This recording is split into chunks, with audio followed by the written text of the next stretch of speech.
የክነሴት አባል ዶክተር ጸጋ ፈንታውን አልፈ እንደገና በድጋሚ ጤና ይስጥልኝ ዶክተር ጸጋ። ጤና ይስጥልኝ አቶ ሽሎሞ። ሀግ ሰሜያህ ፑሪም ሰሜያህ።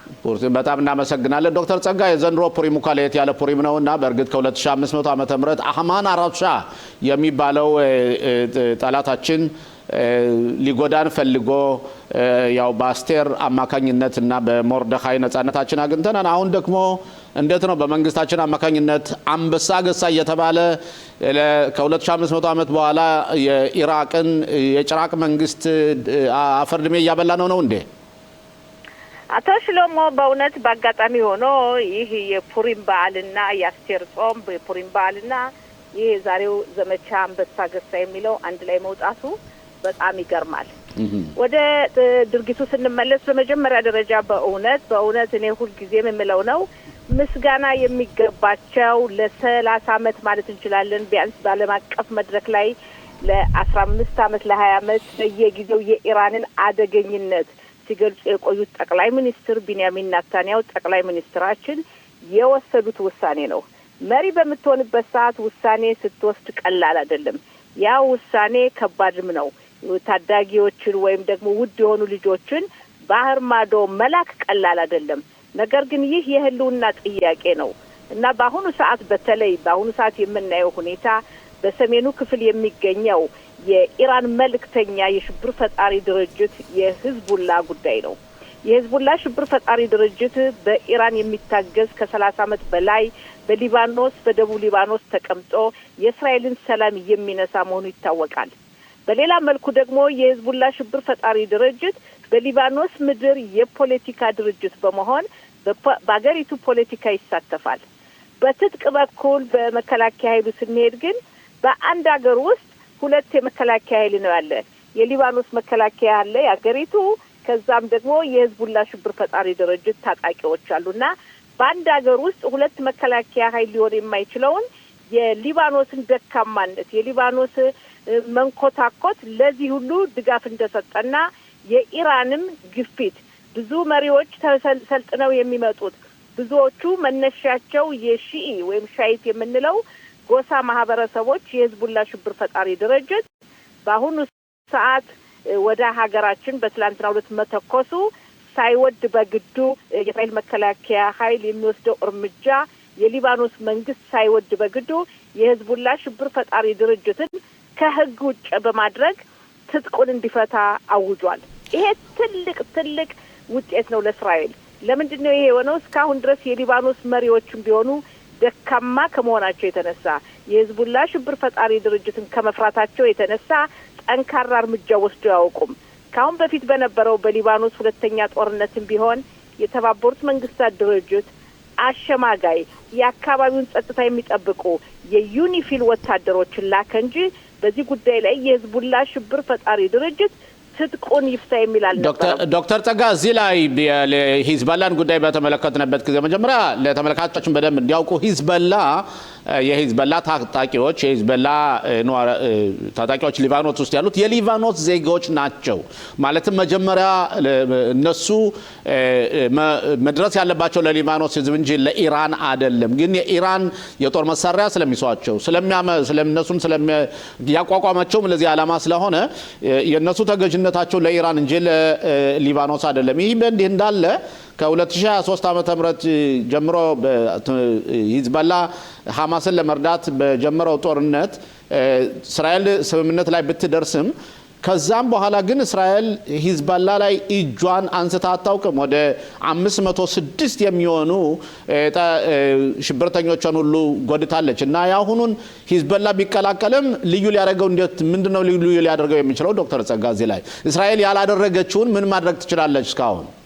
በጣም ጥሩ ጥያቄ። ታስታውስ እንደሆነ ጥቅምት 7 ቀን 2023 ዓመተ ምህረት የሐማስ ሽብር ፈጣሪ ድርጅት በደቡቡ ሰርጎ በገባበት ሰዓትና 1200 ዜጎቻችን በገደለበት ሰዓትና 251 ጠልፎ በወሰደበት ጊዜ የሂዝቡላ ሽብር ፈጣሪ ድርጅትም ወዲያውኑ በሰሜኑ ክፍል ተኩስ ይከፍታል በሚለው ምክንያት በሰሜኑ ክፍል የነበሩ ዜጎቻችን በቂራት ሽሞና በሌላ አካባቢ የነበሩ ቦታውን እንዲለቁ መደረጉም እናስታውሰው ነው። ባለሳሳት ሁሉም እስካሁን ድረስ የተመለሱ አልመሰለኝም ዶክተር ጸጋ። ከ180 እጅ ተመልሰዋል። ኦኬ ይህ በዚህ እንዳለ የህዝቡላ ሽብር ፈጣሪ ድርጅት በዛ ጊዜ አልተኮሰም፣ ወዲያውኑ አልገባም። የጠቅላይ ሚኒስትራችን እርምጃ በሁሉም አቅጣጫ ታቅዶ የነበረው አቶ ሽሎሞ አንዘንጋ በ7 አቅጣጫ በኩል እስራኤልን ለማጥፋት ነበረ እቅድ። ይህ ሁሉ የኢራን ጉዳይ ነበር። ያ ሆኖ ግን የህዝቡላ ሽብር ፈጣሪ ድርጅት መሪ ናስራላ መገደሉ፣ የህዝቡላ ሽብር ፈጣሪ ድርጅት ከፍተኛ ባለስልጣኖች መደምሰሳቸው፣ እስራኤል በቢፐር አማካኝነት በሚያስደንቅ ሁኔታ በየቦታው በቢፐር በመፈንዳቱ ከኪሳቸው እየፈነዳ ህይወታቸው መጥፋቱ ይህ በሙሉ ለውጥን አምጥቷል። በአጠቃላይ ከጥቅምት 7 2023 ዓመተ ምህረት ወዲህ እስራኤል የወሰደችው እርምጃ በአጠቃላይ የተወሰደው እርምጃ በደቡብ በኩል ጂሃድ እስላሚ፣ ሐማስ፣ በሰሜኑ በኩል ሂዝቡላ፣ ሁቲም ከየመን ተነስተው ከዛም ከኢራቅ ያሉ ሚሊሻ ታጣቂዎች እነዚህ በሙሉ በኢራን መልክተኛ በመሆን እስራኤልን ለማጥፋት ነበር እቅዳቸው። ያ ግን ተገልብጦ ተመልከት። በአሁኑ ሰዓት ያለንበት ተጨባጭ ሁኔታ የኢራን መሪዎችም ቢሆን ካሉበት ሀመናይ መደምሰሳቸው፣ መገደላቸው። ከዛም ደግሞ ተመልከት ኢራን ለእስራኤል ብቻ አይደለችም እኮ ኢራን ለሌሎችም ሀገራት ጭምር ነው። እያየን ነው። የሱኒ የአረብ ሀገራትን ይኸው አሚሪዮትን፣ ሳውዲ አረቢያን፣ ሌሎችንም ካታርንም ሌሎችንም በሙሉ በአካባቢው የማጥፋትና በቁጥጥር ስር የመዋል ኃላፊ እምነት ነበራት። ያ ሁሉ አልተሳካም። ስለዚህ አሁን ያለው አቶ ሽሎሞ የህዝቡላ ጉዳይ ያነሳው ትክክል። የህዝቡላ ሽብር ፈጣሪ ድርጅቶች በሙሉ የሚረዱት ከኢራን ነው፣ ግን ዜግነታቸው ሊባኖን ነው። የሊባኖስ ዜጋ በመሆናቸው በሊባኖስ የፖለቲካ እንቅስቃሴ እየተሳተፉ በፓርላማ ሁሉ መቀመጫ ወንበር አላቸው። ያ ሆኖ ግን መመሪያ የሚቀበሉትና የተቀመጡት የኢራንን መልእክት ለመፈጸም ሽብር ፈጠራ ድርጊት እንጂ የሊባኖስን መብት ለመጠበቅ አልነበረም። የሊባኖስ ቢጠብቁ ኖሮ በሀገሪቱ ፖለቲካ እንደሚጫወቱ ታጣቂ ሆነው የሽብር ፈጠራ ድርጊት አይፈጽሙም ነበር። ዶክተር ጸጋ እዚህ ላይ አንዳንድ የድረገጽ ተከታታዮቻችን የሚሉት እንዴት ነው እስራኤል የሚባል ፕሮጀክት የለም፣ እስራኤል አሁን ልትጠፋ ነው፣ ኢራን ከመጥፋቷ በፊት እስራኤል ትጠፋለችና አሁንም እየጠፋች ነው እያሉ ዛቻ ሚነዟሉና ለእንደዚህ አይነት ዛቻ ነጆች ምን ትያቸዋለሽ ዶክተር ጸጋ? በጣም ጥሩ ጥያቄ። የሚገርም አቶ ሽሎሞ በመጀመሪያ ደረጃ በመላው ዓለም የሚገኙ የአማርኛ ቋንቋ ተናጋሪዎች ይከታተላሉ። ከትላንት ወዲያ እንኳን የ5 ደቂቃ ገለጻ የኢራንና የእስራኤልን ታሪካዊ ግንኙነትና ያለውን ግጭት 5 ደቂቃ ባቀረብኩት ወደ ግማሽ ሚሊዮን የሚሆን ሰው ነው እየገባ ያየው። ይከታተላሉ። መከታተላቸው ደስ ይላል፣ ጥሩ ነው። ይሄንም የቴሌቪዥን ፕሮግራም የሚከታተሉ ብዙ አሉ። ግን ብዙ መሰለህ የግንዛቤ እጥረት አለ። የታሪኩን ሁኔታ ማወቅ አልቻሉም፣ አላነበቡም። ታሪክን መመርመር ሲችሉ በስሜት ነው የሚናገሩት። አንዳንድ ጊዜ እንዲያውም ይገርምሃል ከሃይማኖት ጋርም ያገናኙታል። የኢራን ሕዝብ አረብ አይደለም። የኢራን ሕዝብ የእስልምና እምነት ተከታይ ነው። ያም ደግሞ ከእስልምና ሃይማኖት ሺአይት የምንለው ወይም የሺኢ ማህበረሰብ ነው። ሌሎቹ የአረብ ሀገራት የሱኒ በመሆናቸው ኢትዮጵያ ያሉትም የእስልምና እምነት ተከታዮች ሱኒዎች ናቸው። እነሱንም ቢሆን ኢራን ከመዋጋት ወደ ኋላ አላለችም። ወደ ሳውዲ አረቢያ የምትተኩሰውን እናያለን። በሁቲም አማካኝነት ስንት ጉዳት ነው ያደረሱ የሽብር ፈጠራ ድርጊት በሳውዲ አረቢያ በሌሎችም ሀገራት ቢሆንና ይሄን ሁሉ በሙሉ አቶ ሽሎሞ ገልጸው መረዳት አልቻሉም። እና እስራኤል ትጠፋለች ለሚሉት ቆይተን እናያለን። እስራኤል እንደማትጠፋ እስራኤል ዶክተር ጸጋውኛ ማለት አቶ ሽሎሞ ይቅርታ፣ ኢራንም እኛ እንድትጠፋ አንፈልግም። ልክ ነው። እኛ ከኢራን ሕዝብ ጋር ጠብ የለንም። ልክ ነው። የኛ ግጭታችን ከኢራን አክራሪ ሰውን ለማጥፋት የተነሳ መሪ ጋር ነው እንጂ ግጭታችን የኢራን ሕዝብ ጋር ጠብ የለንም። ያማ ቢሆን ኑሮ በመላው ዓለም የተሰደደው ኢራናዊ ወጥቶ በአሁኑ ሰዓት ለእኛ ለእስራኤልና ለአሜሪካ ያለውን አድናቆት በመስጠት አይጨፍርም ነበረ፣ አይደሰቱም። ምናልባት አንበሳ ገሳ የሚባለውን ጦርነት ዶክተር ጸጋ ለየት ሊያደርግ የሚችለው በፊተኛው እስራኤል ብቻዋን ከሐማስ ጋር በምትፋለምበት ጊዜ የዓለም አረቦች በሙሉ ከእስራኤል ላይ ዘምተው ነበር። አሁን ግን እንደምናየው ከሆነ በተለይ በአውሮፓ ሀገሮች ውስጥ በብሪሴል፣ በጀርመን፣ በፈረንሳይ፣ በእንግሊዝ እንዲሁም አሜሪካ፣ ካሊፎርኒያ በተለያዩ ቦታዎች የእስራኤል ባንዲራ ከኢራን ባንዲራ ጋር እየተበለበለበ ብራቮ እየተባለን ያለ ነው እና ነገሮች እየተቃየሩ ነው ማለት ይቻላል ወይስ ይህ ጊዜያዊ አድናቆት ነው? እንዴት ነው የምታየው? በመጀመሪያ ደረጃ ተሽሎሞ በፊተኛው ያሰቡተኝ የነበረው ግጭት እስራኤልና ፍልስጤም ብቻ ነው። አልተረዱም የሽብር ፈጣሪ ድርጅቶች መሆኑን። ሐማስ የሽብር ፈጣሪ ድርጅት መሆኑን አልተረዱም። ሐማስ ብቻ ሳይሆን ጂሃድ እስላሚ የእስላም ወንድማማቾች ሁቲም የሚለው ጭራሽን አልተረዱም።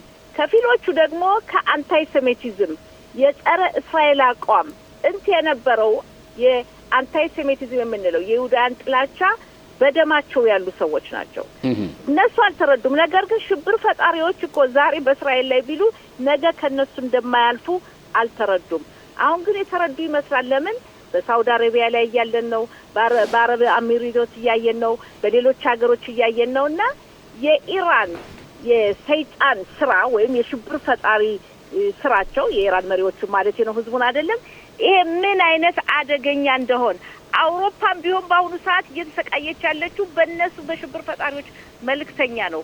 ማን ድርጅት የሚደገፈው ገንዘብ የሚያገኘው በጀት የሚያገኘው ከኢራን ነው እንጂ ከሌላ አይደለም። ስለዚህ በየቦታው የምናየው ጭፈራ፣ ደስታ የጋራ ጠላት ብለው ያሰቡት አሁን ነው። ድሮ አልተረዱትም። ዶክተር ጸጋ እዚህ ላይ ምናልባት ለአቶ ተስፋዬ መጨረሻ ጥያቄ ከመስጠቴ በፊት የኢራን መንግስት ማለት ነው በአገዛዙ እየተጨቀጠቀጠ ስለሆነ በተለያዩ ሚዲያዎች እንደሚወጡት ከሆነ እነሱ አሁን እንደ ምሳሌ አርጌ ለምሳሌ እንደታረደ ከብት አርጌ ልየው የታረደ ከብት ለምሳሌ ነፍሱ ከመውጣቱ በፊት እየተፈራገጠ ብዙ ጉዳት ሊያመጣ ይችላል እና የኢራን አገዛዝ አሁን እየተፈራገጠ ያለው በዮርዳኖስ ላይ፣ በሳውዲ አረቢያ ላይ፣ በኩዌት ላይ፣ በተባበሩት ኤምሬት ላይ እንዲሁም በተለያዩ በሳውዲ የሚተኩሰው ትንኮሳ እንዲሁም ከካፍሪሲን ወደ እስራኤል የሚያደርገው ሁሉ ከመሞቱ በፊት እየተፈራገጠ ነው ማለት እንችላለን። ሽሎሞ አሁን ያለበት አቋም በእውነትም ምንድነው መጨረሻ አቋም ስለላ አጥፍቼ ልጥፋለ። ለዛ ነው በአሁኑ ሰዓት ወደ የትኛው አቅጣጫ እንደሚተኩስም የሚያውቁ አይመስለኝም። በሙሉ ሁሉም ጠላታቸው ነው። ቅድም እንዳልከው ከቆጵሮስ ጀምሮ ከዛም የአረብ አሚሪዮት ሁሉንም አገር በመተኮስ ላይ ለመጉዳት ወደ ኋላ አይሉም። ለዛም ነው በተለይ አሁን የደጀን ክፍል ጦራችን ተጠንቀቁ የሚለው ጥንቃቄ የሚሰጡ መመሪያዎችን ማክበር የሚያስፈልግ ነው። ተመልሰና አቶ የሻለቃ አይቸው እንደገና ንግግር እንዲያደርግ እናደርጋለን። አሁንም ቢሆን ልክ ነሽ። እሺ፣ ግን ዋናው ትልቁ ነገር አቶ ሽሎሞ እዚህ ላይ ዋናው ትልቁ መዘንጋት የሌለብን መካከለኛው ምስራቅ ብቻ ሳይሆን ወይም ደግሞ የኛ ህልውናችን ለወደፊቱ ለልጅ ልጆቻችን ምን አይነት ሀገር ነው የምንተው? ለብዙ ዘመናት ተበትኖ የቆየው የይሁዲ ህዝብ የገነባትን ሀገሩን እንዴት ነው የሚጠብቀው? ከዛም መካከለኛው ምስራቅ ብቻ ሳይሆን ዓለምም ሰላም የሚያገኘው እንዴት ነው የሚለውን ይሄን እርምጃ የወሰዱ ሁለት መሪዎች መደነቅ አለባቸው። ዓለምን ቀይረዋል። ጠቅላይ ሚኒስትር ቢንያሚን ኔታንያሁና ዶናልድ ትራምፕ በዚህ አጋጣሚ ምስጋና የሚገባቸዋል። ኦኬ አቶ ተስፋዬ አጠር ያለች ጥያቄ ካለችህ ምናልባት በ30 ሰከንድ ውስጥ ጸጋ የምትመልስልን። አቶ ተስፋዬ እሺ፣ አጠር ያለ ጥያቄ መጀመሪያ እንደገና በሰላም ብያለሁ። ፑሪም ሳሜያህ ዶክተር ቀደም ብላችሁ የተናገራችሁበት በማህበራዊ ገጾች ላይ በአንዳንድ በማህበራዊ ገጾች ላይ ጨካኞች ማለት እንግዲህ ጽንፈኛ እስላሞች በኢትዮጵያ በአማርኛ ቋንቋ እየበዛ የሚሄድበት ሁኔታዎች እየታዩ ነው። ይህንን የኢትዮጵያ መንግስት እንዴት ያያል ብለሽ ታስቢያለሽ ዶክተር? በእኔ በኩል በአሁኑ ሰዓት የኢትዮጵያ መንግስት ምን እንደሚያደርግ ጠለቅ ያለ ግንዛቤም የለኝም። ነገር ግን እንዲህ አይነት ሁኔታዎች አደገኛ ናቸው ለኢትዮጵያ አደገኛ የሚሆኑበት ምክንያት ምንድን ነው ያልን እንደው በተለይ በብሔረሰብ ምክንያት ብዙ መከፋፈል የሚታይባት ሀገር ሰላም የጠፋበት ማለት እንችላለን። ሃይማኖትን ሲጨምሩበት አደገኛ ነው። ስለዚህ ለኢትዮጵያ ህዝብ በዚህ አጋጣሚ የሚለው መጀመሪያ ቅድሚያ መስጠት ያለባቸው በአንድነት ለኢትዮጵያ መሆን አለበት። ለኢትዮጵያ የሚበጀውን ማሰብ አለባቸው። እንዲህ አይነት በተለይ አክራሪዎች የተወሰኑ ቡድኖች አሉ ሆነ ብለው ከኢራን ባላነሰ ከሂዝቡላ ባላነሰ ፕሮፓጋንዳ ቅስቀሳ የሚሰነዝሩ በእስራኤል ላይ በአሜሪካ ላይ በብዙ እነዚህ ደግሞ ለኢትዮጵያ ጠላት ናቸው። ለኢትዮጵያ ጥቅም አያመጡም። ይህን የምናየውን እያየሁ በመሰባበት ሰዓት አንዳንድ የሚናገሩት እንደዚህ እንደሚሉት ምን ነው መጀመሪያ ለኢትዮጵያ ቢጨነቁ ለምንድን ነው ለሀገራችን ሰላም ይምጣልን ብለው የማያስቡት? ቅድሚያ ለኢትዮጵያ መስጠት አለባቸው። የክነሰት አባልና ዶክተር ጸጋ በጣም እናመሰግናለን። በነገራችን ላይ የድረገጽ ተከታታዮች አንድ የሆነ ሰው ዶክተር ጸጋን ለምን ነው ዶክተር ብል የሁል ጊዜ የምትናገራት ይላሉ። እኔ ተመልካቾቻችን መናገር የምፈልገው ዶክተር ጸጋ ዶክተርነቷን ያገኘችው ለፍታ ደክማ ነውና ማዕረጓ ነው። እንዲሁም የክነሰት አባል መሆኗ ደግሞ በህዝብ ተመርጣ የመጣች ስለሆነች ሁለቱንም ማዕረግ የመጠቀም ግዴታ አለብን እና ዶክተር ጸጋና የክነሰት አባል በጣም አመሰግናለሁ ላንቺ። አመሰግናለሁ አቶ ሽሎም። በዚህ አጋጣሚ አብረንም ዩኒቨርሲቲ መማራችን አብረን ማደጋችንም አንተም ፋሲልም እኔም መረሳት የለበትም። እሺ እናመሰግናለን።